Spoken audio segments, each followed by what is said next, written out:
This episode is brought to you by Thorne, and I have some incredible news for any of you that are in the military, first responder, or medical professions. In an effort to give back, Thorne is now offering you an ongoing 25% off each and every one of your purchases of their incredible nutritional solutions. Now, Thorne is the official supplement of CrossFit, the UFC, the Mayo Clinic, the Human Performance Project, and multiple special operations organizations. I myself have used them for several years, and that is why I brought them on as a sponsor. Some of my favorite products they have are their Multivitamin Elite, their Whey Protein, the Super EPA, and then most recently, Cinequil. As a firefighter, a stuntman, and a martial artist, I've had my share of brain trauma and sleep deprivation, and Cinequil is their latest brain health supplement. Now, to qualify for the 35% off, go to thorne.com, thorne.com. Click on sign in and then create a new account. You will see the opportunity to register as a first responder or member of military. When you click on that, it will take you through verification with GovX. You'll simply choose a profession, provide one piece of documentation, and then you are verified for life. From that point onwards, you will continue to receive 35% off through Thorne. Now, for those of you who don't qualify, there is still the 10% off using the code BTS10, Behind the Shield 10, for a one-time purchase. Now, to learn more about Thorne, go to episode 323 of the Behind the Shield podcast with Joel Totoro and Wes Barnett. This episode is sponsored by Team Builder, yet another company that's doing great things for the first responder community. As a strength and conditioning coach myself who also trains tactical athletes, dissemination of wellness information is one of the biggest challenges. Now, Team Builder is the premier strength and conditioning software for tactical athletes, and there are several features that really impress me. Firstly, there is a full exercise library, so you, the personal trainer, does not have to create that within your own department. Secondly, you can send out programming, but also individualize, which I love. So you blanket program for everyone. Now you can tweak based on someone's injury, someone's need to maybe drop some body composition, rather than having to write a program for every single person on their own. Team Builder also allows you to build custom questionnaires to collate health and wellness data. It integrates with wearables. And I think one of the most important things is obviously it tracks. To me, it's imperative that we as a profession start tracking our people from day one and then over the full span of their career, therefore catching potential wellness issues and injuries before they happen. Now, if you want to try Team Builder, they are offering you, the audience of the Behind the Shield podcast, a free 14-day trial to experience all of the features. And if you want to take a deeper dive into Team Builder, listen to episode 1032 with Melissa Mercado, or go to teambuilder.com. And I'll spell that to you because it's not as you'd think, TEAMBUILDR.com. Welcome to the Behind the Shield podcast. As always, my name's James Gearing, and this week it is my absolute honor to welcome on the show firefighter and Air National Guardsman Tony Marquez. Now, in this conversation, we discuss a host of topics, from his journey into the fire service, the parallel path into the military, notable calls, and then, in my opinion, the most powerful part of his story, his mental health journey. For people who listen to this podcast a lot, you've probably heard Boulder Crest and the Struggle Well program mentioned many times. Well, Tony takes a deep dive into that program, his experience through Warrior Path, which is the military arm of that, and details the incredible healing power he found through those programs. Now, before we get to this incredible conversation, as I say every week, please just take a moment. Go to whichever app you listen to this on, subscribe to the show, leave feedback, and leave a rating. Every single 5-star rating truly does elevate this podcast, therefore making it easier for others to find. And this is a free library of well over 1,000 episodes now. So all I ask in return is that you help share these incredible men and women's stories so I can get them to every single person on planet Earth who needs to hear them. And one more note, I was sick as a dog with a cold when I did this interview, so I apologize for my voice. That being said, I introduce to you Tony Marquez. Enjoy.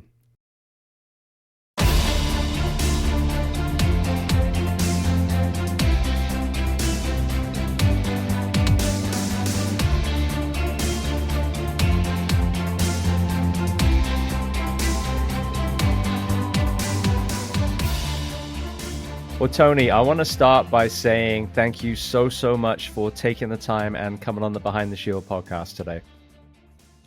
Oh man, it's a pleasure. It's wild to be here. We were just discussing before we got on here that I reached out to you, I don't know, 5, 6 years ago, just random comments on Instagram, and I was like, oh, there's no way this guy's gonna reply. And then we started chatting it up for a little bit, lost touch, and got in touch again, and here we are. Pretty cool. Yeah, no, it's funny because people, there's this almost perception, I think, when you have a platform that you're now some different kind of person, and you're not. You know what I mean? You're just a firefighter that just happened to plug a microphone into a computer. That's it. So it's funny Yeah. when when you hear that. But I think sadly, obviously, when people get very famous, and yeah, it's so much. Like I see it with some of the the actors I've had on the show. I mean, you just got to be so careful because you don't want to overwhelm them. But no, for any police officer or firefighter behind a microphone, I don't think any of us have that level of fame, so we should be answering all the questions. Yeah. Well, so many trolls out there, right? Like, oh, what's this guy's angle? What's gonna happen if I respond? But no, it was very cool, and we had like really good chats for a while, and then I don't know what happened, but it's very cool. Yeah, no, and I think that's the problem. I mean, the old page, there was like 200,000 people on there. And this is the problem is that, yes, from one perspective, okay, that's a larger audience disseminate information, but you also lose the core people that are actually there to make changes, to interact, you know what I mean? So I think that's the sad thing about getting more of a platform is you lose the most valuable people kind of get lost in the white noise there. Sure. Well, here we are. Very cool. Exactly. All right. Well, then, so you say here we are. Where on planet Earth are we finding you today? I am in Tucson, Arizona right now. Beautiful. Well, I would love to start at the very beginning of your journey. So tell me where you were born and tell me a little bit about your family dynamic, what your parents did, how many siblings. Alrighty, so I was born in Harvey, Illinois. It's a suburb just south of Chicago. Not the most fun place to grow up in, but I'm sure we'll get into that later. My mom was a stay-at-home mom. She worked in a nursing home and she got injured there, messed up her back pretty good, so she's on disability and stayed at home. And my dad he was in the Navy for a couple years. It's kind of during Vietnam era. I think he did 4, and then he was a firefighter for Harvey, Illinois. So he did 20 years. He had a heart attack and was forced to retire. And then 4 brothers. I never call them my half brothers, but since we're getting into it, 2 from my mom's previous marriage, 2 from my dad's previous marriage, and they're all older than me. So I was kind of the young one in the family. And unfortunately, my, my brother David passed away when he was around 22, and I think I was 12 from cancer. So there's that. That's the family dynamics. My dad passed away in 2019. My mom actually lives with us here in Arizona, along with my father-in-law. Yeah, so that's the family dynamics. Yeah, it's so sad because you hear a lot of people that come on the show and their parents were first responders, and more often than not, it's a short lifespan from that generation too. Yeah, he, yeah, his kind of sucked. I mean, he had the heart attack, and he was still good to go, and I think he was 79 when he passed away, and just I still don't know all the details, but from my understanding is just a mix up of medications and too many blood thinners, and it bled out in his brain because of all the crap that he was on. He was 79, pushing 80, so he was still fighting strong, but it went down fast, and that's crazy. I know we'll get into it, but that's kind of part of the reason I ended up taking a break from the fire service and going into full time active duty with the Air National Guard because when when he did pass away, he lived in the district that I work in. So I called 911, and the guys didn't know it was my dad, and they rolled in and they looked at me shocked, and I was like, yeah, it's here. So I got to watch my friends work my dad, and they did what they could do, and he ended up dying in the hospital. But when I went back to the firehouse, I worked in a community where there's older people. So every time I'd go to a call and see someone laying in the bed, all I saw was my dad. I was like, I need a break. And I didn't realize in the moment that's what it was, but through the work that I've done, that's what came to fruition. Yeah, I mean, this is the thing you hear with the volunteer fire service. They more often than not they're working their colleagues, their friends, their kids they taught, or school classmates in high school. This is who they're running on, and we don't Yeah. think about that. In the career side is not many of us really live and work in the same place these days. A lot of us can't afford to, but yeah, having that proximity and working on your loved ones. I mean, that's another layer of trauma in itself. Yeah, absolutely. So yeah, I guess real quick going the if you wanted to talk the path to service or how I got in the military, is that the kind of the way you wanted to go? Well, let's go back. You made the Sure. comment about the rough upbringing in Harvey. So to expand on that. Uh, it's funny because I used to hear a lot of jokes of like, hey, if there's criminals running from Chicago, they're going to Harvey. I've heard that before, and then I actually ran into a cop pretty recently because a lot of people from Chicago retire here. They're like, "Oh crap, you're from Harvey?" I was like, "Yeah." I was like, "Oh, okay." Um, yeah, I was. So because of where my dad worked, he worked for the Harvey Fire Department, and the city mandated that you live where you work. And so a lot of the guys didn't even want to live in Harvey. So some, had didn't have they had fake addresses and lived somewhere else, or they actually lived in the city. So that's why we were forced to live there. But yeah, it was rough. I mean, a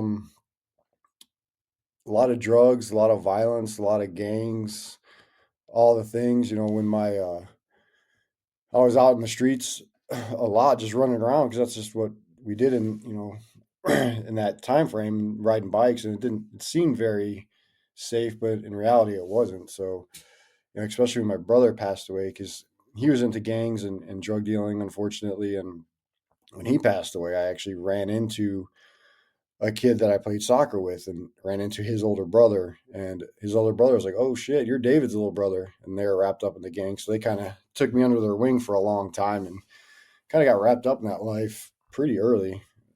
And it was a rough go. Talk to me about that crossroads because I think this is what's so important for people to understand. We have a lot of issues on our streets at the moment, from homelessness to sex work to gangs. And you look at other places in the world and they don't have it anywhere near as rampant as we do in the US.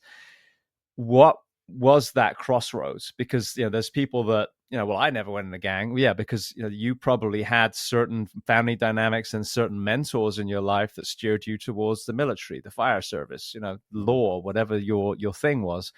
But those same mentors can also be in your community, the gangbangers and the drug dealers and those kind of people.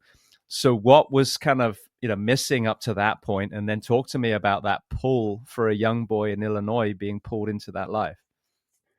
Yeah, like and again, I know we'll get into it, but all these memories and me figuring this out, came about through my work with therapists, doing the struggle well and the warrior path, which we'll get into later. But reflecting on it, it wasn't that my dad wasn't there or my mom wasn't there. They were older when they had me, and they did their best. And I wouldn't say there was any neglect there, but the thing that happened was because my brother was involved with the gangs and the drugs, and we were really close growing up, and he had cancer too. So I remember when he was diagnosed with cancer, he'd try to come around, and he wasn't really allowed around the house because there's people looking for him. There's just a lot of danger surrounding him. So when he passed away, it was Super Bowl Sunday, and I remember being left at my parents' friend's house, and they came back and they're like, "Hey, David passed away," and I never got to say goodbye. There was no closure. There's no closure at all, and there's no closure around actually how he died. Like, was it drug related? Was it overdose? Was it gang related? Was it the cancer? No closure whatsoever.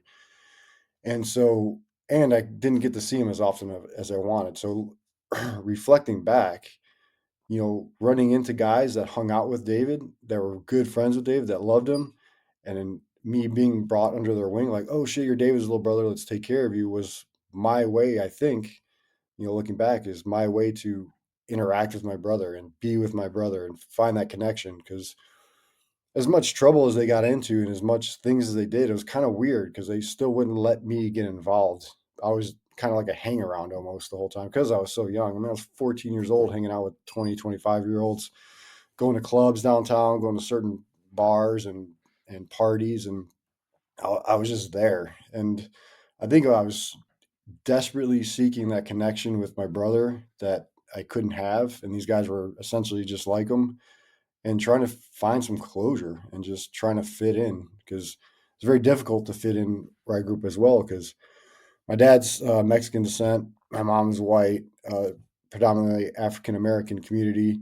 So depending on which block I was in, I never fit in. I wasn't full Mexican. I'm not African American, and I went to a Catholic grade school, and I didn't fit in there because I was literally the only kid from Harvey in that school. So I would ask kids to come over and play, and their parents were like, "Oh, where do you live?" And it's like, "Harvey." Like, absolutely not. You can come to our house. So just, yeah, I think that crossroads just much like you hear all the time, trying to find some type of connection, family, and a group to fit in with. And unfortunately, mine was a little rougher than most groups.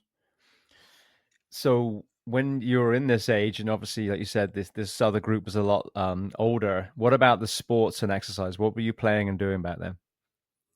So, so soccer was a big deal in Chicago. They have this league called CLASA, Chicago Latin American Soccer Association. So all all the guys that were in the mix played for this league, and if I remember correctly, all the teams were like a subset of cities in Mexico. So I played for La Piedad. So everyone from La Piedad that lived in that community played for that team. So they were all close knit, both on the soccer team and then both in the streets as well. So soccer was a big deal: indoor soccer, outdoor soccer, and then high school soccer. But the indoor and the summer leagues were just that big group, and those became gangs because then one team didn't like the other, and there's some gnarly rivals. Like got into a lot of fights on the soccer field for whatever reason.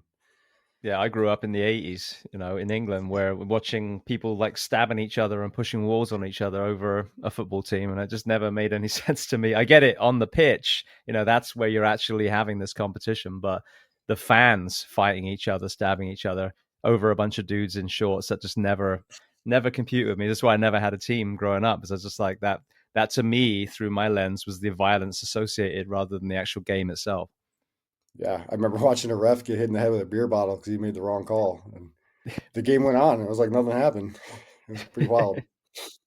So what about career aspirations? You're surrounded obviously by this kind of street life that you found yourself in. Were there any career dreams that you had at that time? Uh, Oddly enough, like I always wanted to be like a Navy pilot and go to Annapolis, because Top Gun was big at that time. My dad was in the Navy. My other brother had enlisted into the Navy and he left. And so that was a big thing, like grade school type ish. I mean, high school transition is where everything changed, but that was a big thing. And then throughout high school, I didn't try hard enough. I could have done a lot better, as I mean, we all say we can do, but it was strange. I didn't know what to do. Like my dad was like, "Hey, you should go in the fire service." He didn't really push it on me, but he mentioned it quite often. And then the military was always kind of there. Then you have a girlfriend, you don't want to leave. I got a job. I didn't want to leave the area, so I was kind of in between jobs after high school. And then my brother from my mom's side, they own a company, and they got me in as a union laborer. And if you ever seen that movie, Blues Brothers, where they're flying over the top and you got the steel mills. That's kind of Yes. the area I worked. Yeah, I worked there in East Chicago, Indiana. It's not the steel mill, but it was the where they provide the coal for the steel. And so I was cleaning chutes, doing all the things, making really good money because you're a union worker in the city. So that's a good gig to have. But I'd take about an hour to hour and a half with Vaseline and Q-tips to clean all the coal out of my eyes and ears. And I just remember walking up a ramp and I couldn't breathe. I was like coughing up all this black crap. I was like, I can't do this anymore. So I go to the control room, and one of the guys, I knew he was in the army, and I was like, hey man, I was like, what do you think about the military? I was like, my brother was in Desert Storm, my dad was in Vietnam, my uncle was in Korea, my grandfather was in World War II. There's a lot of service.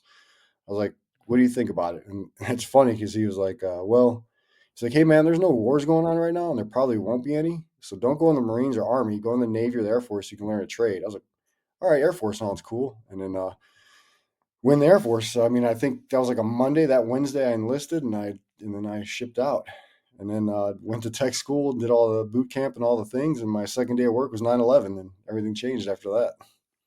Before we progress forward, I've Yeah. meant to ask you this before. With the Vietnam generation, unlike the World War II, and I would argue the last 20 years or so, that generation specifically was so poorly received when they came back home. And I've heard so many horror stories, people being pissed on and spit on and all these other things. What are some, if any, of the stories that you remember from your father's experience in Vietnam? Zero. He would always say one cool, funny story that when before he went into country, he was in Japan, and because he actually looks kind of Asian, so a lot of guys thought he was Japanese, and so the Japanese mafia actually took him under his wing at this one bar, and like he would just hang out with them, and some Marines would come in and start a fight with them, and the Japanese guys would protect him because they called him I don't know if this is a derogatory term. I don't mean it that way, but he said they would call him Nisi Boy, and I don't know what that means, but that's what they said they would call him, and like he was like a friend of theirs. He would tell me that, and then he would tell me how my uncle was in the Air Force, and my dad spent more time in planes than my uncle did in the Air Force. And my uncle spent more time on ships than my dad did, and that's the extent of the military stuff that he would talk about. He wouldn't talk about it at all. Yeah, there's a But lot of them, I think, just bottled it in. yeah, but talking through my mom with some of these problems, that again, stuff that I learned through Warrior Path and Struggle Well, I actually had some open conversations with my mom, and she brought up that my dad had some significant events happen in Vietnam, and she didn't really elaborate either, but I guess he went through some pretty gnarly stuff and took some lives and was in the mix, but he just never talked about it. And I don't know if he talked about it with my brother either.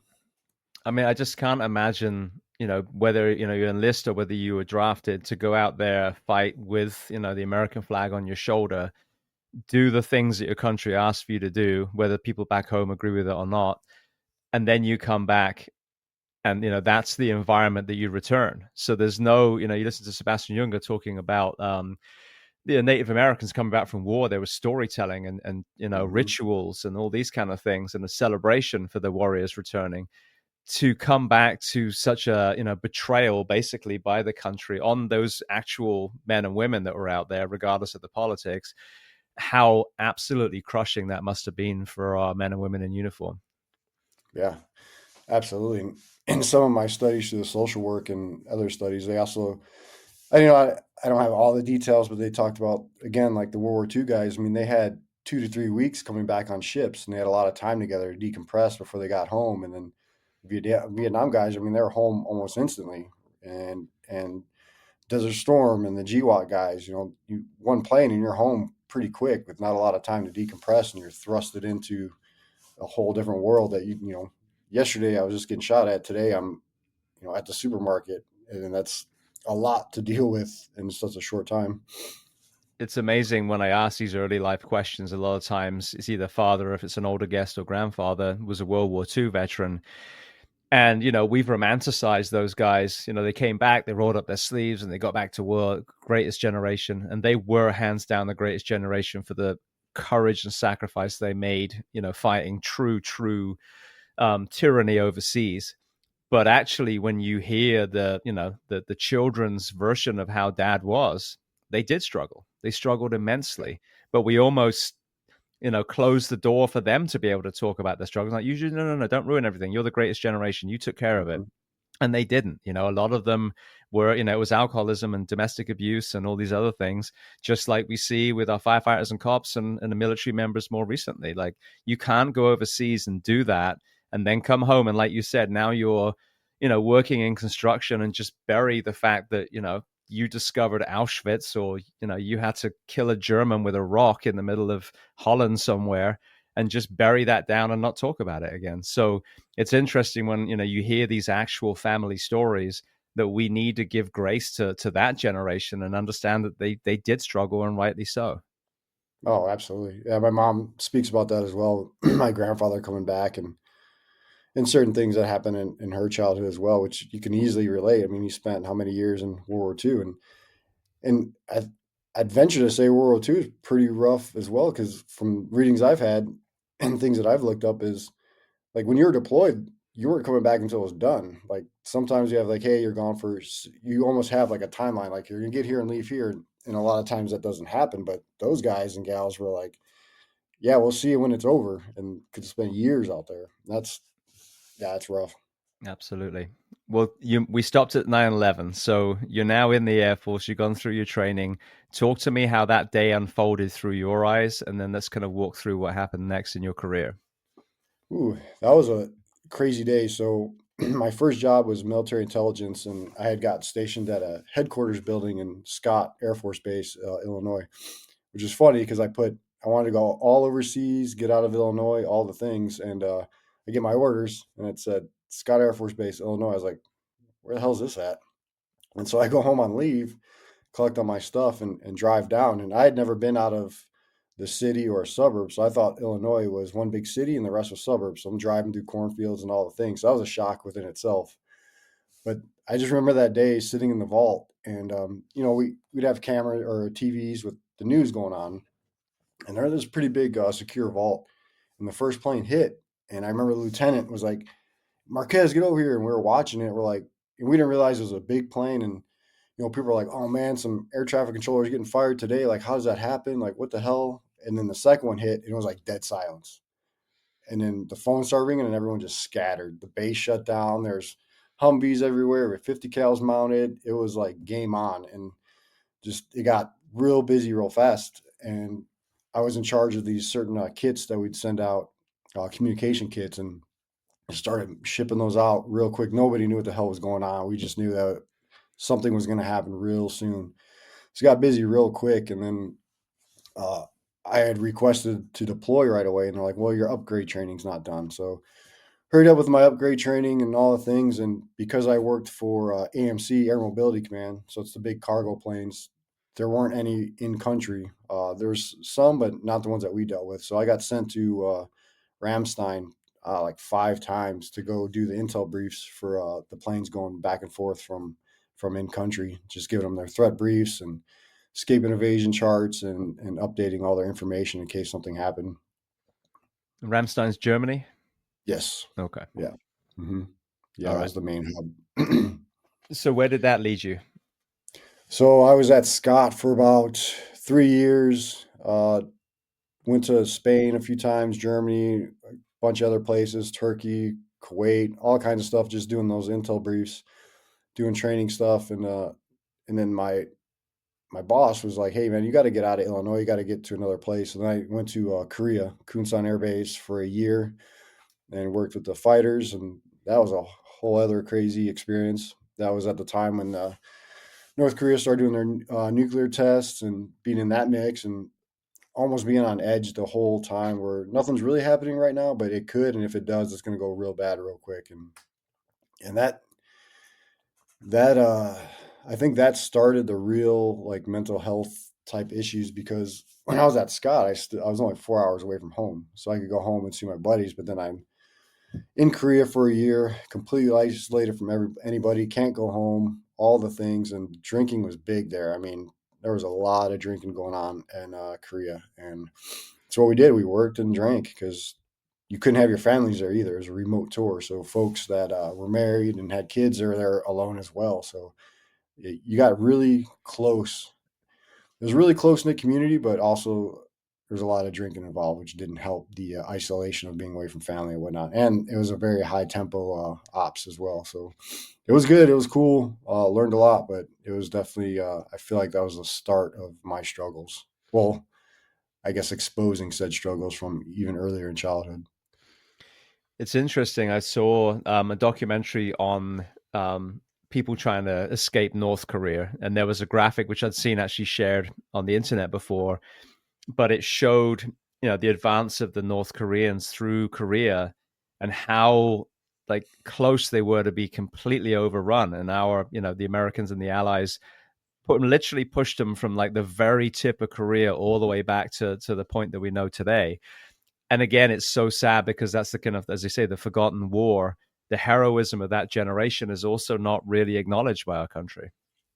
No, not at all.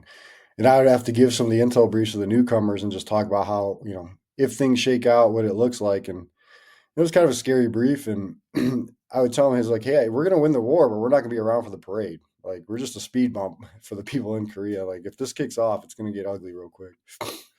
What about Korean culture? When, one of the big kind of through lines of this podcast is literally having guests from around the world, and so many countries. There's areas that they do really well that I think if we knowledge shared and have the humility to ask each other, we could, the rising tide lifts all ships. The whole planet could elevate. Were there any things about Korean culture or kind of technologies or anything else that they had over there that you were kind of thinking, wow, this is pretty impressive? Um, Not so much like technology or anything like that.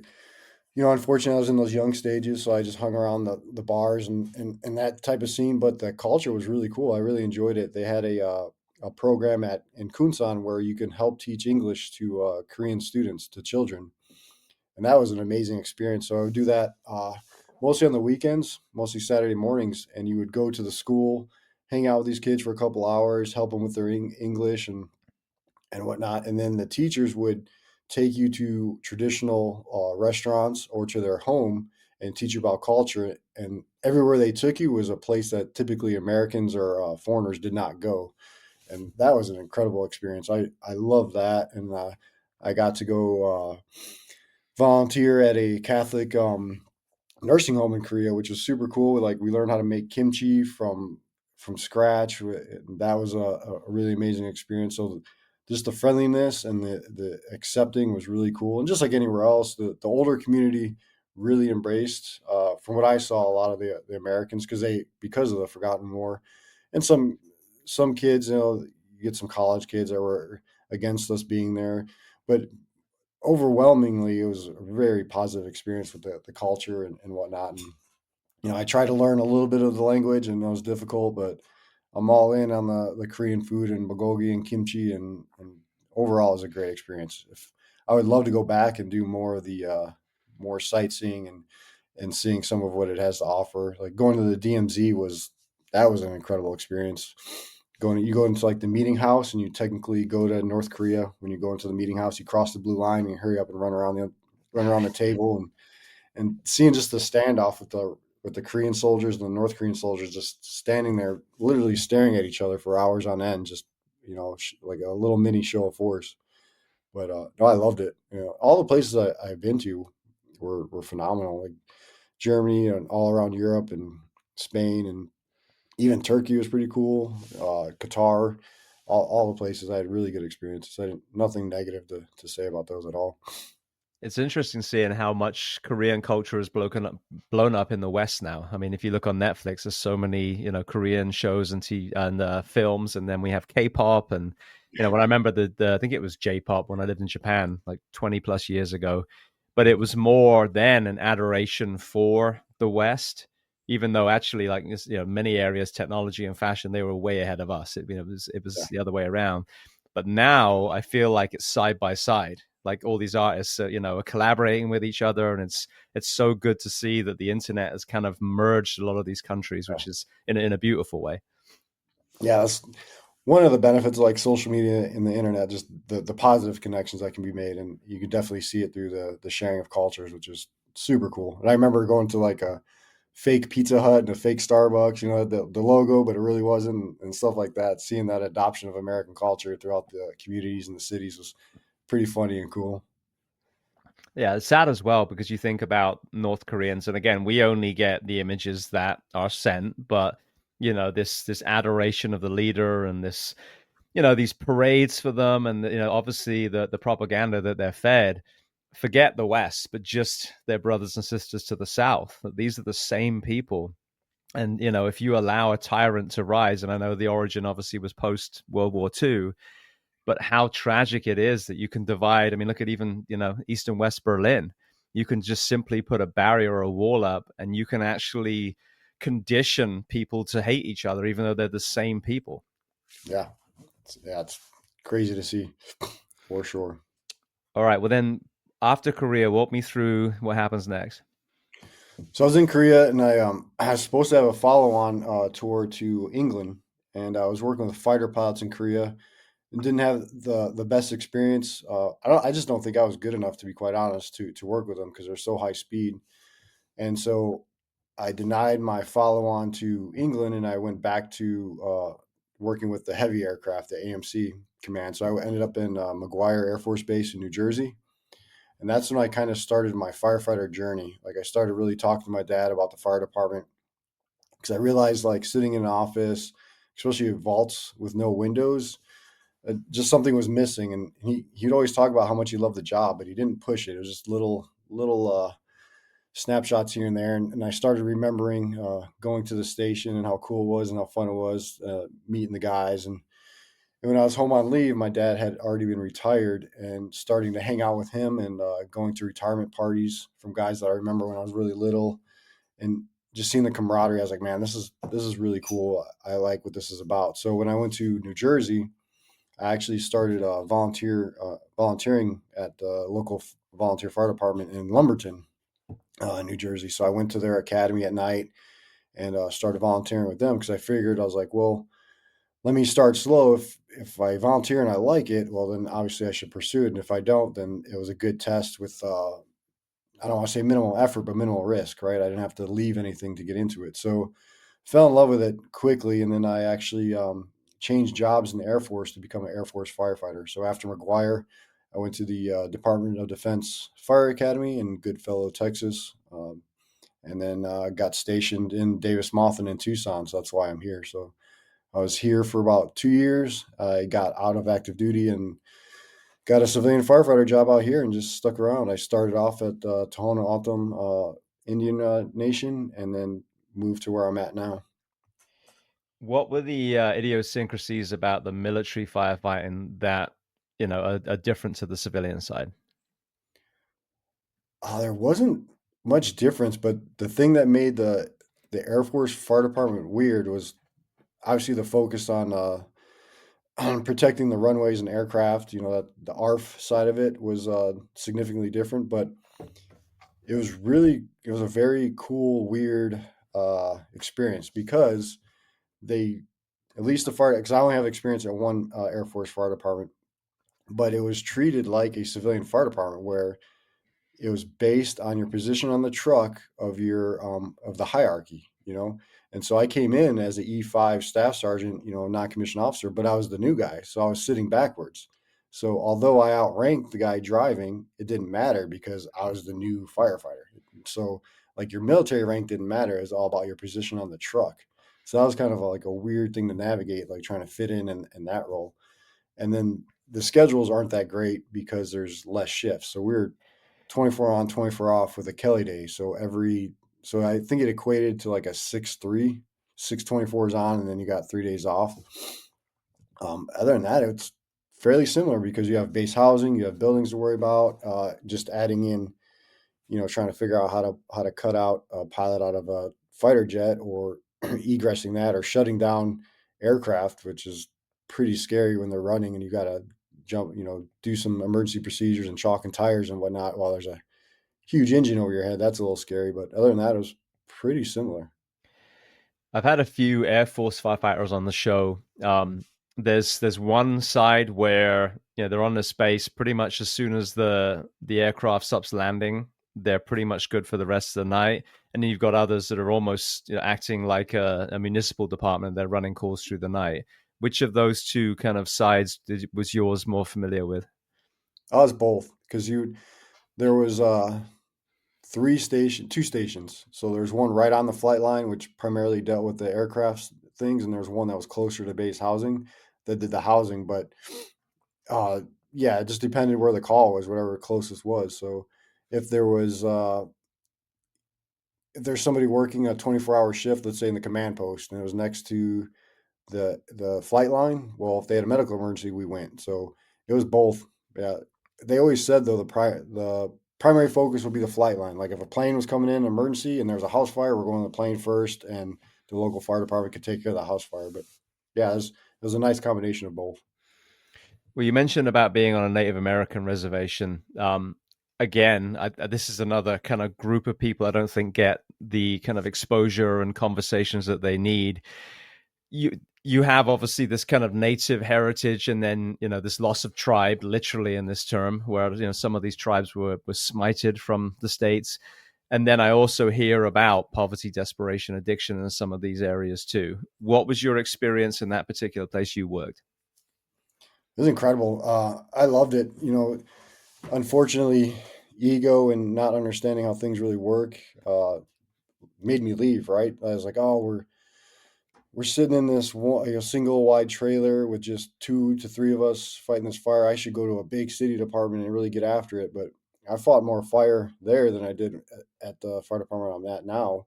I don't regret the move, but yeah, there was a lot of sadness there as well, and the culture and some trust issues as well, which I completely understand.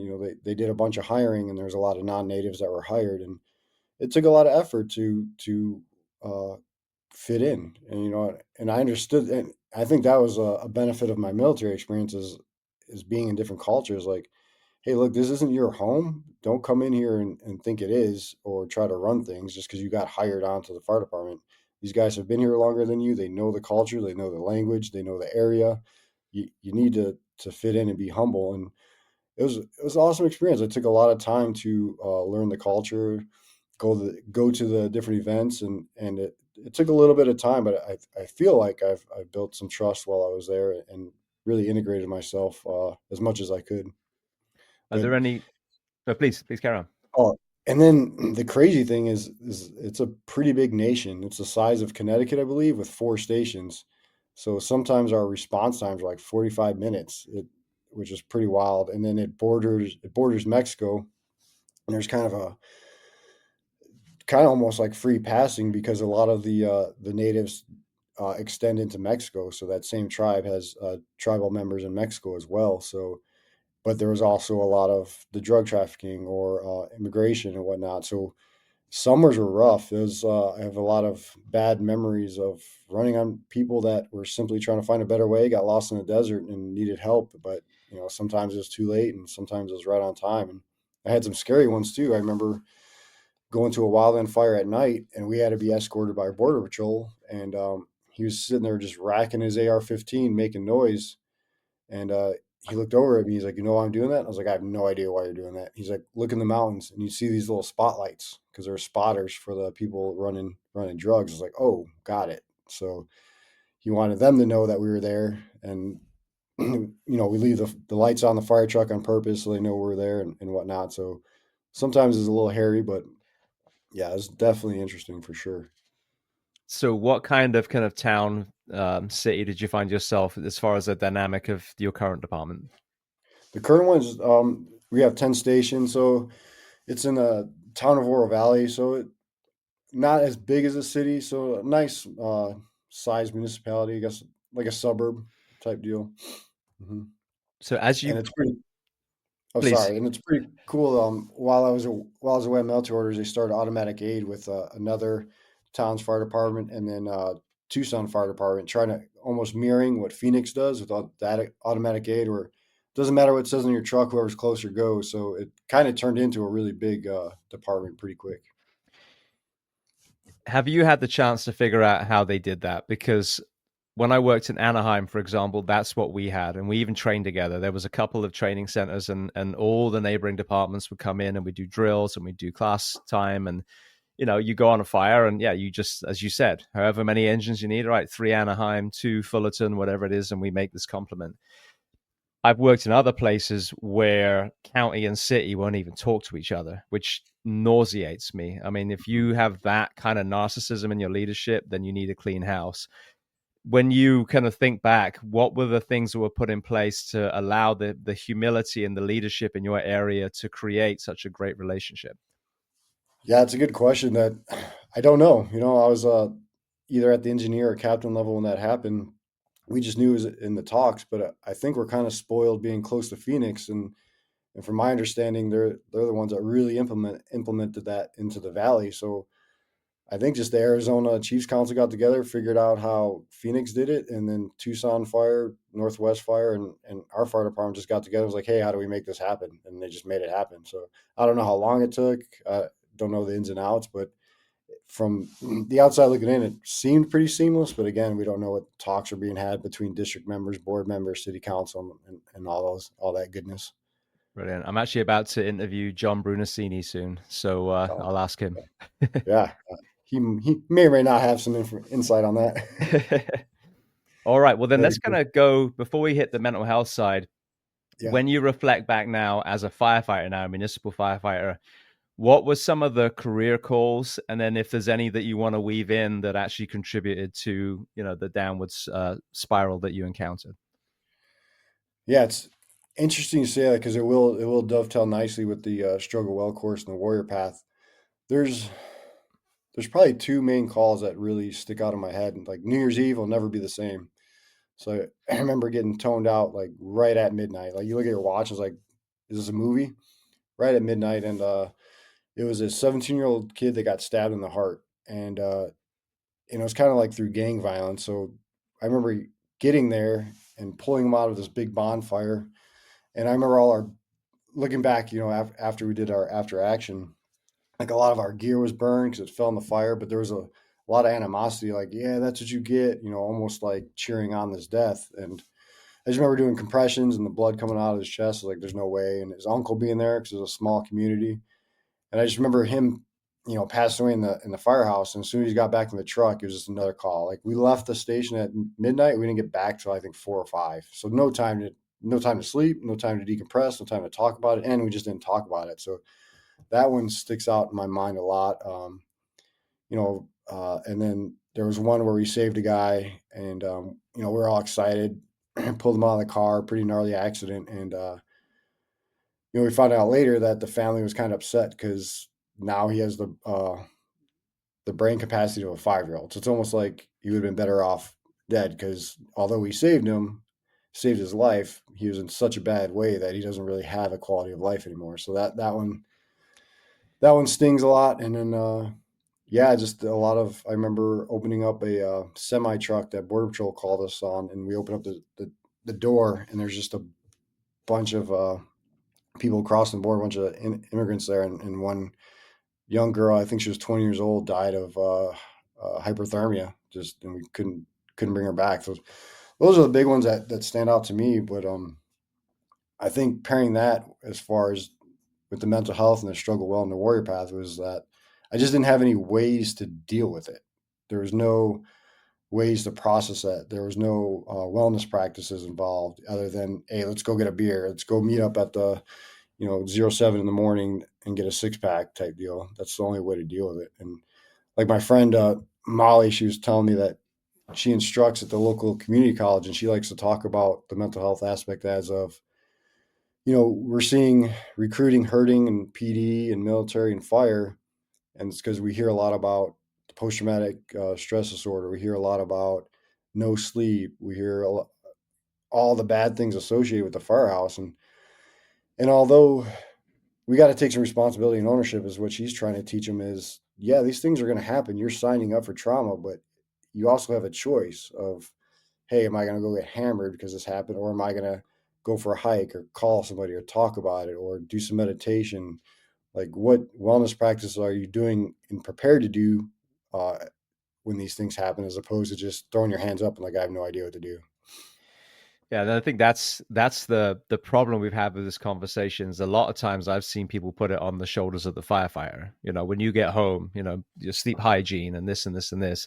The answer is both. Yes, we absolutely have to have, ownership and understand the value of our sleep. And, when you're reaching for a beer, asking yourself why, and like you said, could a walk or a meditation or a swim or a cold plunge, take away that urge? But we've also got to look at the working environment, and I think that the way you process trauma is sleep, so we have to look at the way that we work our firefighters and say, is this working? Is this the right environment? And I know I beat a dead horse talking about this, but this is what I don't see departments doing, is looking in the mirror and going, what are we doing wrong? It's always, even with the cancer, oh, it's the PFAS now as the latest thing. Well, that's still you pointing away from yourself. Sleep Right. deprivation is also a carcinogen. I know departments that never run fire that have lost numerous firefighters to cancer. So if it was just the carcinogens, then be easy fix. But yeah, so I think it's such an important conversation that we address both simultaneously, because then you'll have a double effect. Yeah, absolutely. Definitely takes a team effort for sure. It's easy to blame the environment, easy to blame the individual. It's easy to point fingers. It's really hard to to put in extra work to see how we could really figure this out. You're never going to figure it out perfectly, but we sure as hell can make some different strides to make it better for sure. Yeah. Well, And the schedule, it's crazy, right? Because I remember my dad, this is the best schedule in the world, and we look at it like, well, is it?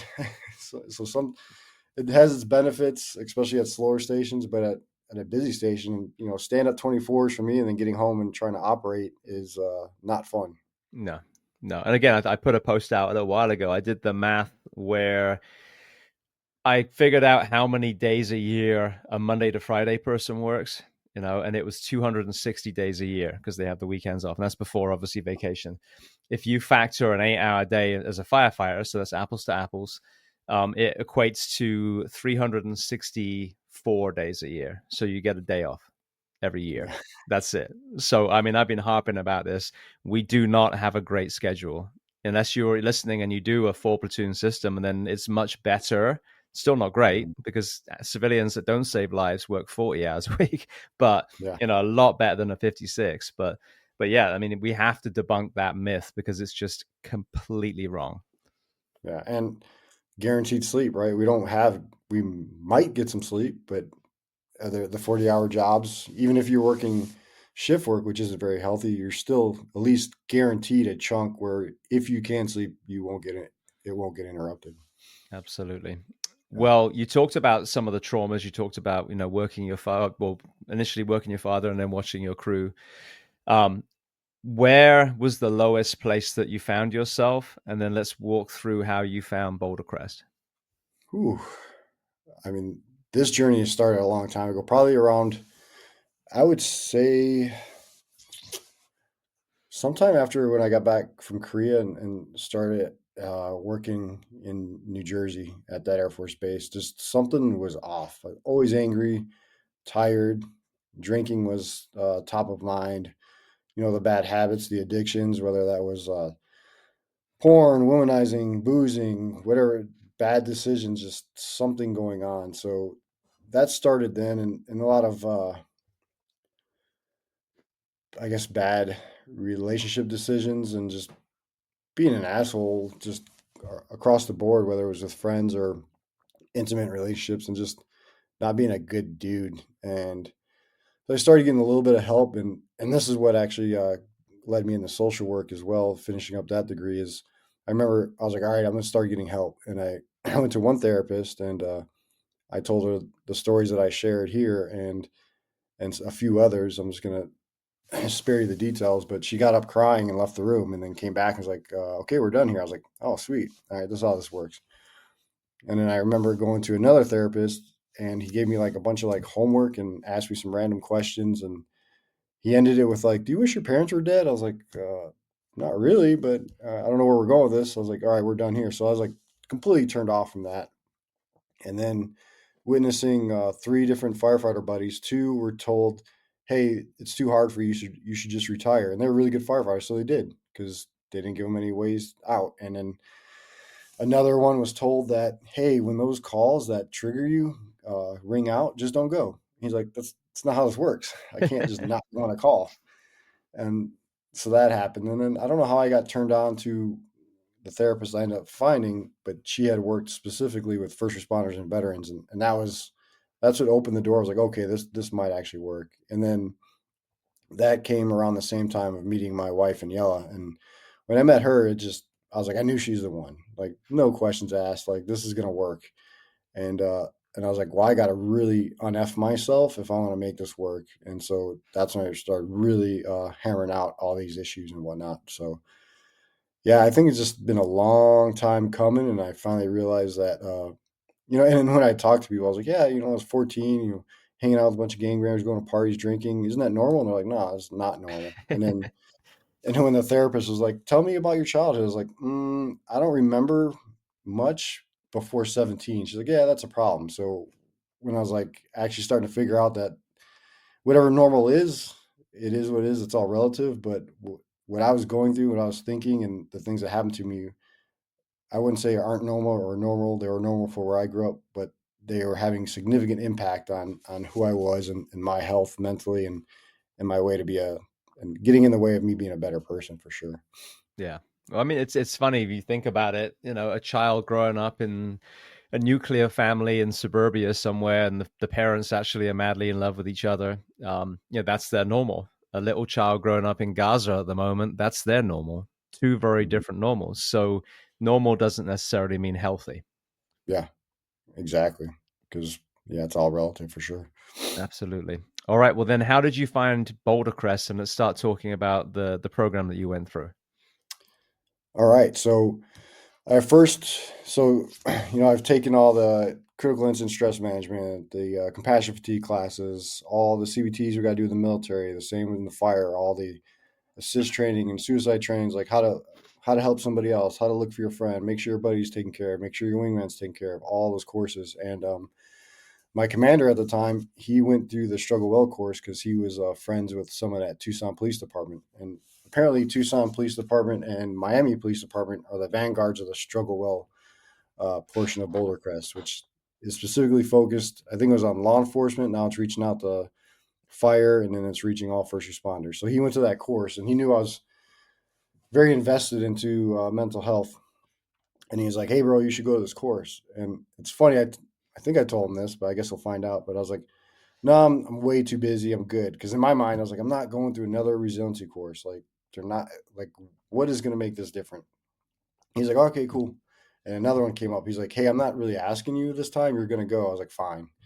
So I go into the Struggle Well course, and day one, I was like, "Oh, here we go. It's the same crap over and over again." And then when we really got into it and really got into the work, nothing they teach is new. Nothing they teach is cosmic or nothing we've heard before, but just the way they packaged it, the way they made it about like, how can Tony help Tony? How can James help James? Instead of, "Hey, Tony, make sure James is okay and he'll make sure you're okay. And then you both will be okay."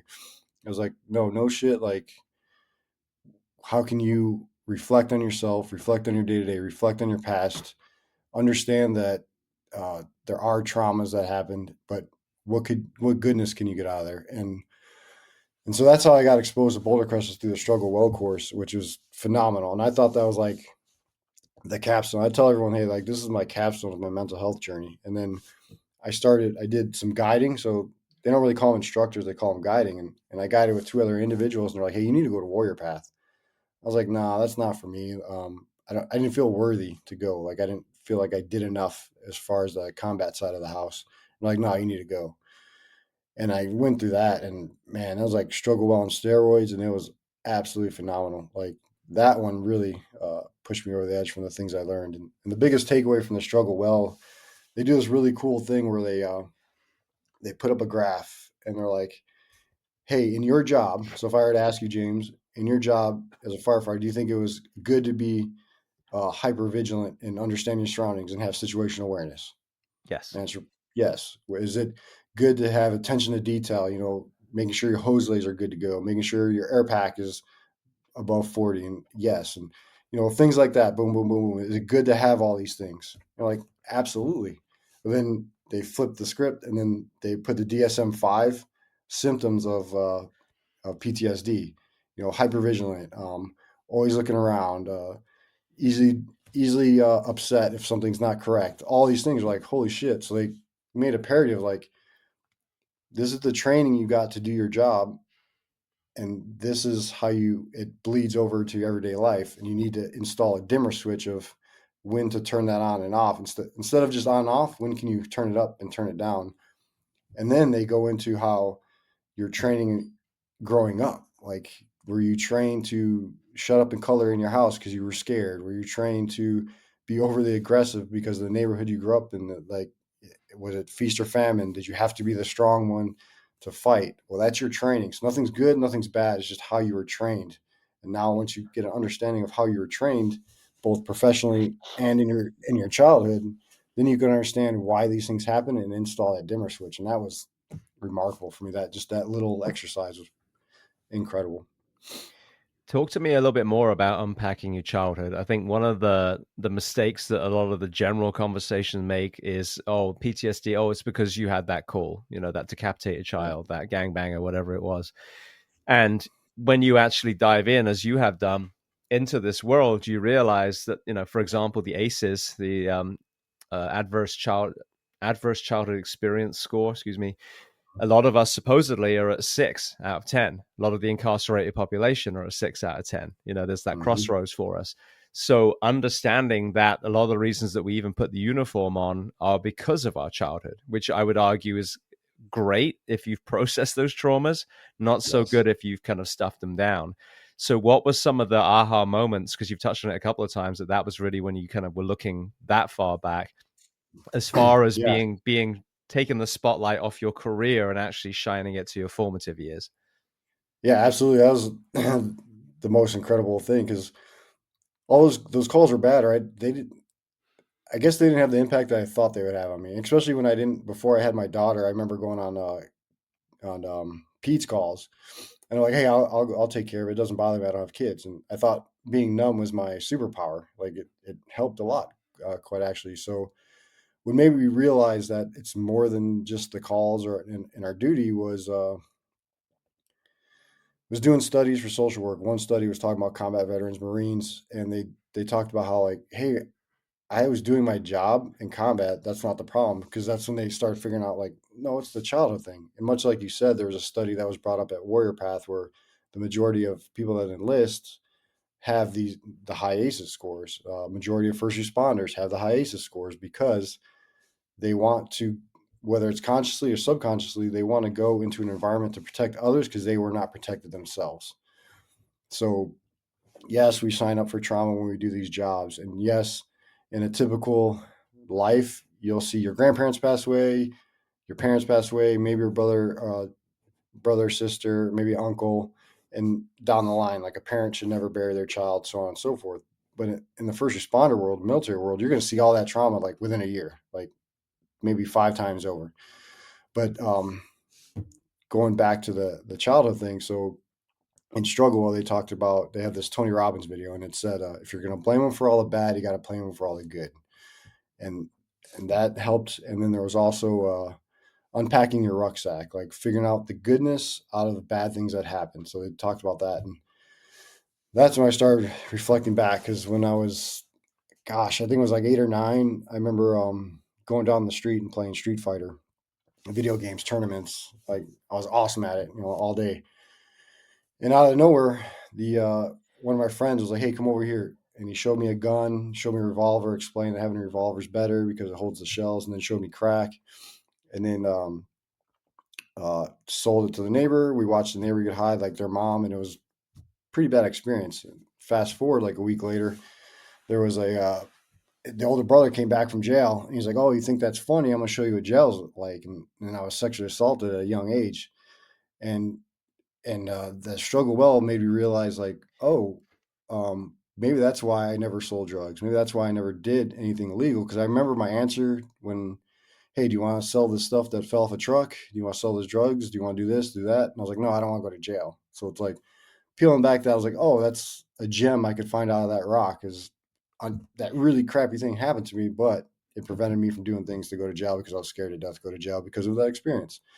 So learning that, and then Warrior Path may help me process my brother's death as well, and made me realize, like, that was the focal point of all this childhood stuff. So now when I go back to the firehouse in Maine, now with my work in the military, I'm like, I have all these wellness practices. I have a solid understanding of why certain things trigger me, why certain things are upsetting to me because of the past, and now I'm able to process it a little better, as opposed to pointing fingers. And another thing it did for me is it made me realize that, I had a lot of shame and guilt. I did a lot of bad things to people I cared about. I'm really good at isolating and shutting people off and all the things. And those are all just defense mechanisms. And it taught me not to do that, and taught me to get away from that, and to really build that trust and connection, and have some good friends. So, I mean, it just all like just came together, and really, yeah, the childhood stuff was a big deal to process all that, and get me to a better place. And I can't, I don't think the traumas exposed in the firehouse and military were what made me do bad decisions. I think those were crutches, because I could also use it as a crutch. Like, hey, I'm treating you bad because I had it bad, or I'm getting hammered every night because of this, and it should be okay. You should just leave me alone. That's that's not the case. And yeah, just figuring out why things, what's what, where the training came from, and how to stop it is probably the most important things that I've learned. I was really taken aback how many men, especially, were sexually abused when they were young. It's been on this podcast, a lot of them in uniform. I think it's woefully underappreciated how frequent it is, and obviously the kind of curtains being pulled back a little bit more, and this kind of sexual predator thing has been put into the center stage. But our generation and before, like I've heard so many stories of men who have been molested, who became firefighters, cops, soldiers. And if that is put in, you talk about guilt and shame, a lot of them, it was only when they realized that they were a victim of this. They stopped blaming themselves. What did I do? Did I must have been, the reason that they did that. And like, no, it's okay to, in that situation, just be a victim. You were young, you were preyed upon, and this happened. But that is an extremely toxic cancer that's buried in that chest for some of our men and women. Yeah, absolutely. And going through these courses and learning that as well and hearing other people's stories, and like, it's, I talked to one guy and I was like, it's really shitty, but it's also kind of, in a weird way, good, because then you're not alone. Like, you don't wish it upon anybody, but you also don't want to be the only one. Like, it's just kind of a weird dynamic, right? Like, it helps. I think both of us heal, and like, hey, we're not the only one, and this does happen. And like you said, you're just a little kid. Like, you look back, and that's one thing that one of the therapists brought up was like, you have a scared little child inside of you, but you're a grown man, and you're trying to keep both safe, and that's a very difficult thing to do. And just forgiving yourself and having that grace, like, it's not your fault. It legitimately was not my fault. Like, I didn't ask for it, and I sure as hell couldn't protect myself as a little 9-year old against a huge man. So yeah, it's rough going, but just facing those demons, and getting after it and getting after the help and realizing you're not alone is powerful. Absolutely.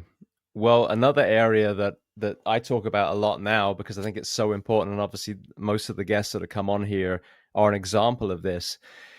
When we talk about mental health in our profession, I feel like we've just got stuck on the stigma. Oh, we've got to smash the stigma. Well, that doesn't mean anything. Of course, Yeah. don't shame someone who's struggling, but there's so much more of this conversation than that.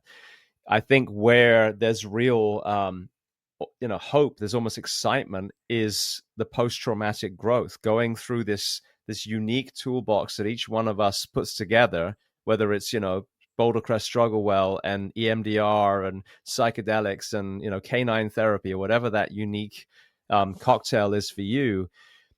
The incredible growth that I see these men and women have, and just like you said, this happened to me and this happened to me and this call shook me.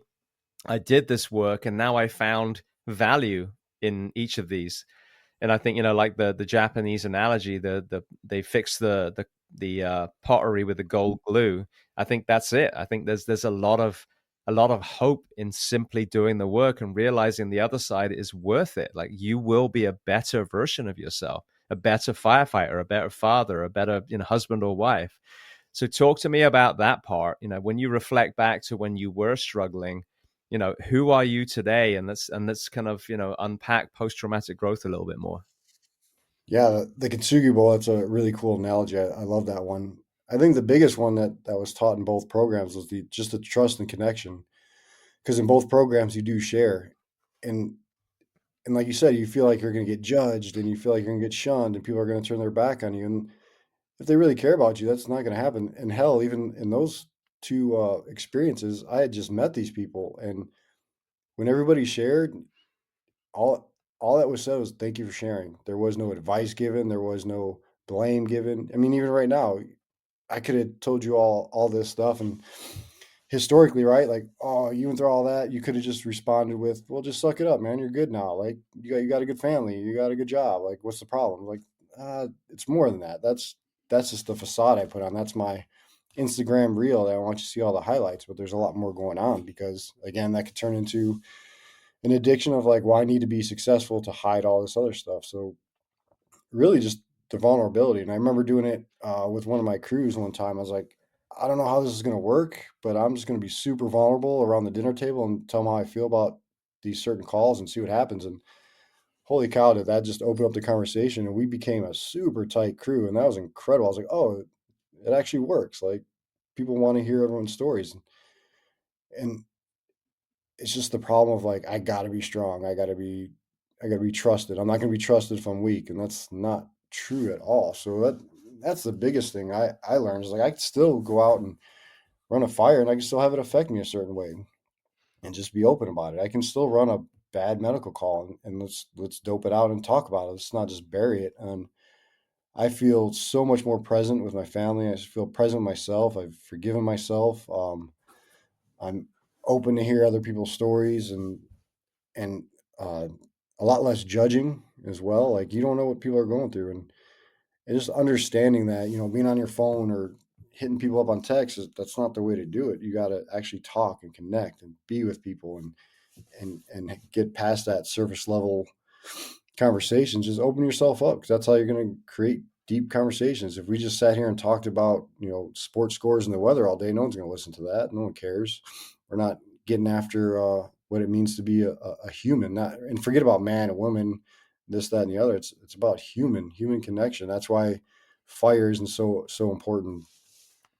Come together at the bonfire and share your feelings and whatnot. So from where I was to where I'm at, I was the fun loving party drinker. Let's get after it. But then I was home alone. I was a mess. Now I'm good by myself and good with others, and that's a great feeling of not feeling lonely when I am by myself, and just trying to stop that trauma line for my daughter as much as I can, and just be a better person for myself and others. Like, I can't help anybody else if I don't help myself. Absolutely. It's funny. I've been reflecting on courage and cowardice a lot recently. I just posted an article, which I'm sure upsets some people, but that's because they probably see themselves in it. But if you actually think about, and again, I'm 6 years removed now, but what I'm assuming is probably still continuing to get better, which is, the safety as far as the fireside, and the more infrequent that a lot of house fires are coming. If you think about a firefighter's 24 hours, how often do we actually have to be courageous operationally? Running into a school shooting, going through a second floor window in a VES search for a kid that is in there. It's hardly ever. We train for it, and rightly so, but it's hardly ever. Where there's courage, where we really need people to be that brave man or woman, is courageous vulnerability, having the courage to actually open up, talk about, not just struggling, just talking about how fucking awful that call was, and not even so much the victim, but the shrieks of the family when we pulled that yellow sheet over them, you know what I mean? Those kind of things. And also the courage of advocating for an environment that supports you. Because if we're just identifying as the sooty-faced, mustachioed firefighter leaning on a pike pole, that's a once in a blue moon that you truly, truly get to do that. But every single day you get to be courageous advocating for your family's health, and you get to be courageous by opening the doors for others to talk by you being vulnerable. Yeah, absolutely. And that's what I'm really proud of my fire district, is they have adopted the struggle well, and it's really cool. Every class is opened up with our fire chief telling his story in front of everybody. So it's twofold, right? Hey, you can be in a position of power and still be vulnerable. You don't have to keep a mask on to make rank and be quote unquote successful. But also, it also opens the doors. Like, look, the fire chief just spilled his guts. Everyone else can too. This is a place of trust, and yeah, I think it's easier too. You see it in the struggle well courses, and I've heard it from other guides. It's a little easier for the firefighters to talk. They want to talk. They want to open up about these things. I worry about sometimes our police brothers and sisters, because they're mostly alone. They're in their squad cars by themselves. At least we're either on an ambo with another person, or in the engine talking it out. And I think it's imperative for the captains or whoever's leading on the box, or whoever the leader, informal leader or leader in the fire station, for them to set the tone. If you start shutting down these conversations and don't let them happen, it's not going to go well at all. And then for the younger guys and gals coming up, that's how they're going to learn, just like we did. Like, oh, we don't talk about that stuff. No, don't bring it up. But if right away you're talking about it, opening up, advocating for yourself, advocating for the crew, advocating for the patients, whoever, inviting PD over for dinner because they just ran a crappy call with you, and building those relationships, that is so much stronger. It's just like a family unit. If you got a family that you just one person's in each room watching TV and they're not talking, that's not going to be a strong family. There's no different from the fire service as well. Like there's a part of me that wishes we could bring back open bay bunks so we're always together, but there's some niceness as well as having your own room. But it just has to be done. Like we got to get back to being little mini tribes, and not tribes where we hate other people and we're trying to fight, but just these little tight knit groups that you can be trusted, and have that connection, and no one's going to burn you. Like Yeah. I've never been burned. I've never been burned for being uh, authentic and vulnerable as far as like who I am as a person, my feelings. Yeah, if you mess up on the training ground or you do some bonehead thing, yeah, you're gonna get made fun of or second guessed. But when you're no shit talking about how you feel, who you are, your values, and having these deep conversations, I just don't feel like that's a place anyone's gonna burn you, and it's just important to do. Yeah. Where I see the people that do are actually the ones that are struggling. You know, the Oh, guy 100%. that's just kind of talking shit the whole time. But so again, it's like, as I say on here a lot, it's not my quote, but I love it. Don't ask what's wrong with you, ask what happened to you. And I Yeah, think that's, that crotchety old fucker is probably hurting. He's probably drinking himself to sleep every night. So it's, maybe rather than lash out at them, kind of start figuring out, well, how can you access that person as well? But I mean, the firehouse is set up in many, many ways for us to be vulnerable, for us to have conversations. And if you look at our forefathers, what they did well, they had a dog in the station. I don't know why we got rid of that, or this bullshit lawsuit mentality that we have in this country. But then also the dining room table. Like, I think individual bunks are great, but just have a policy where there's times where you eat together, you sit together, work out together, play volleyball, whatever it is. And then, yeah, absolutely, go in your bunk and, call your kids. And obviously when you sleep, you shouldn't get woken up by other rigs that are running. So that's what makes those bunks great. But yeah, if you're going to have this kind of layout in the station, create a culture where during the day you're all together, because that's what you should be doing. And that gives you then the opportunity to actually start sharing stories and offload some of the stuff that you just went through. yeah, absolutely. I just went to a teach back for the struggle Well course, and it was pretty cool. One of the captains was talking about how they're gonna, because I mean, there's so many different practices they teach you in these courses. I mean, we could spend hours talking about it, but one of the things he was going to adopt is, hey, when we come back from our 4 days off, one of the first things I'm gonna ask the crews is like, how was your week? How's your wellness triangle? Because they talk about your wellness triangle, your mind, body, financial, and spirit. How's your triangle doing? Is there anything that happened on your days off that you want to talk about? Is there anything that happened that may affect your performance or just how you want to be interacted with? Are you on edge? Like, and just going through the table and letting them do that, because if a lot of people went through the course and they're speaking the same language, and that's really cool. And putting gratitude boards up in the house, and I know some of the police stations have put gratitude boards up, and just simple things to put up there, and it's a really cool barometer as well, right? Like if I got a guy that or gal that's every day they put gratitude up there or some cool quote, and 3 days in a row they don't put anything and they're moping around, I know something happened, and we're gonna have a conversation. And it's not a I'm gonna come down on you, what's going on, I need you to perform conversation. It's gonna be like, hey, I've noticed this, how you doing, what happened, what's going on. So just meeting everybody with wonder instead of questioning. Like, I wonder what's going on with them, I wonder what happened. Absolutely. Well, you mentioned about your department adopting Struggle Well. What does that look like?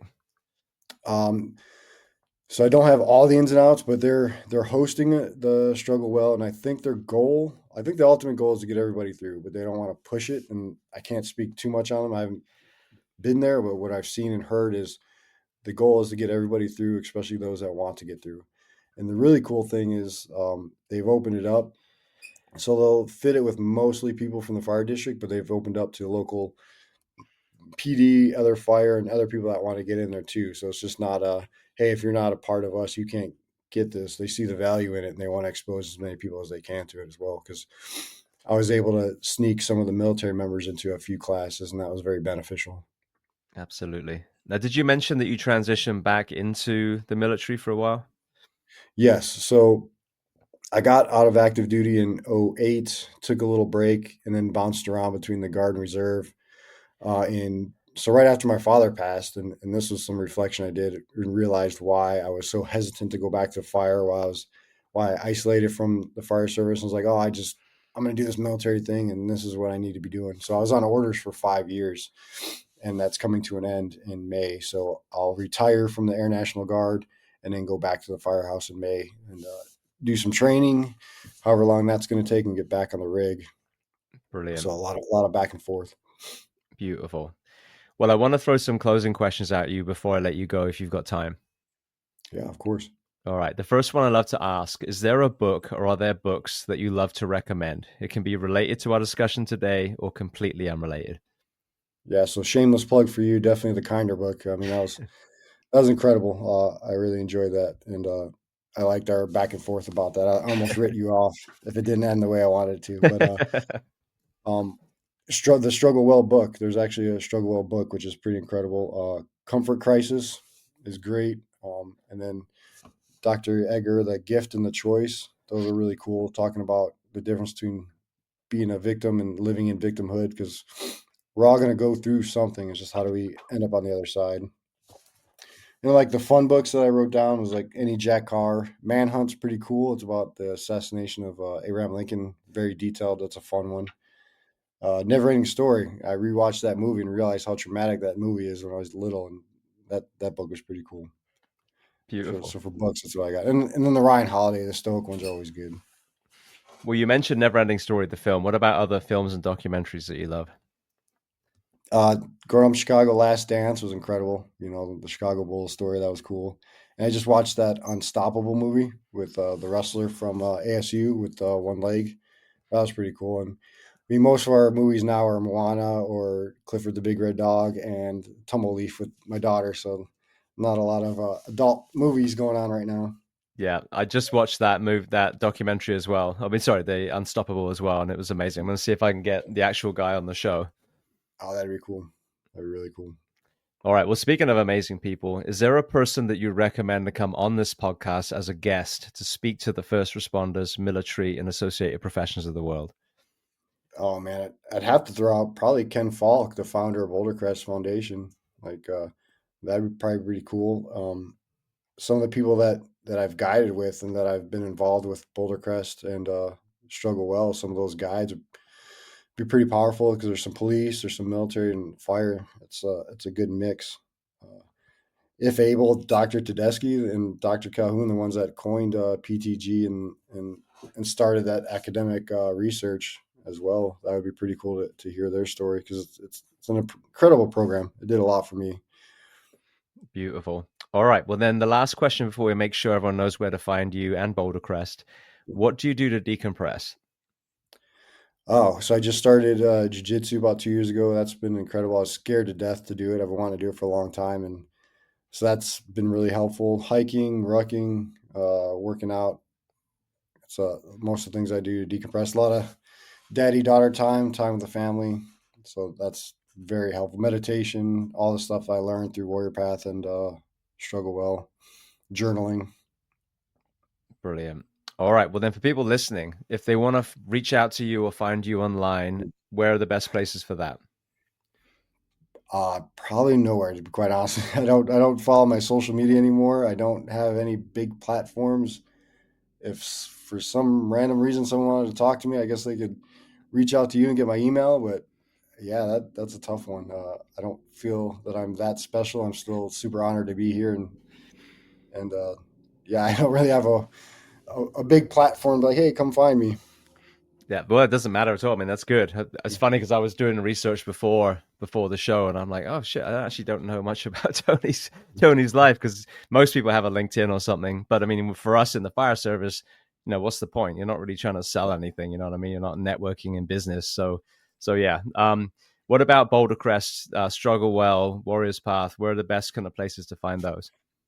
Yeah, I think just Google Boulder Crest. It's all under there. Google Struggle Well, Warrior Path, or Boulder Crest, and all the information's on there. To apply for Warrior Path, and then So another one. So the Warrior Path is mostly focused around veterans, but then they have the Struggle Well experience, which is for first responders. So kind of the same thing with a different cohort because it's very tight knit group. There was 8 of us in the course, and we're still every day we talk on Signal. And it's the cool thing about the Warrior Path and Struggle Well experience is it's not a catch and release. It's a 5 to 7 day in person, and then it's still another 90 days after that where you have biweekly meetings with your team and daily homework. So it's a very long process, which is very helpful. So just Google those, and then Struggle Well. You can Google that one as well, and that one's more of the 5 day in person that's hosted by an agency. So if your local agency is doing it, get after it. If something you want to do, pitch it. There's plenty of POCs on there of like how to get it to your organization. I know they go out and do, I think they call it executive days, 1 and 2 day exposure to the decision makers and show them what it's all about, and it goes from there. But definitely powerful. Brilliant. Well, mate, I want to say thank you so much. I mean, not only for talking about, Struggle Well and Boulder Crest and all these solutions, these tools that people can add again to their toolbox, and kudos to your department for actually bringing that in themselves, but also to underline your courageous vulnerability for going to these places and, opening the door and talking about these traumas that you had early, and then this incredible strength that you've gleaned from them now working through. So I want to thank you so much for being so generous with your time and coming on the Behind the Shield podcast today. Yeah, appreciate it, brother. Hopefully I didn't disappoint. This was a fantastic opportunity. I'm just glad to have this time with you and tell a story. Hopefully it can help somebody. Like we've all got something going on, and I know from the outside they look at me like successful in the military, wearing the red helmet, like, oh, that guy's got his shit together. And it's couldn't be further from the truth. It was a nice mask I wore for a long time, and I'm ready to peel it back and be open and help anybody that's willing to get that help. And at the end of the day, we're all going to experience something bad, and you can call it big T's, little T's, whatever name you want to put on it. It's just, how do we overcome it? And we're all strong enough to do that. I mean, that's why we're human, and we've all survived 100% of our trauma so far. So there's light at the end of the tunnel. Some tunnels are longer than others, but just keep pressing. You can get through it. It's a lot of work, but it's worth it to live the good life that we deserve.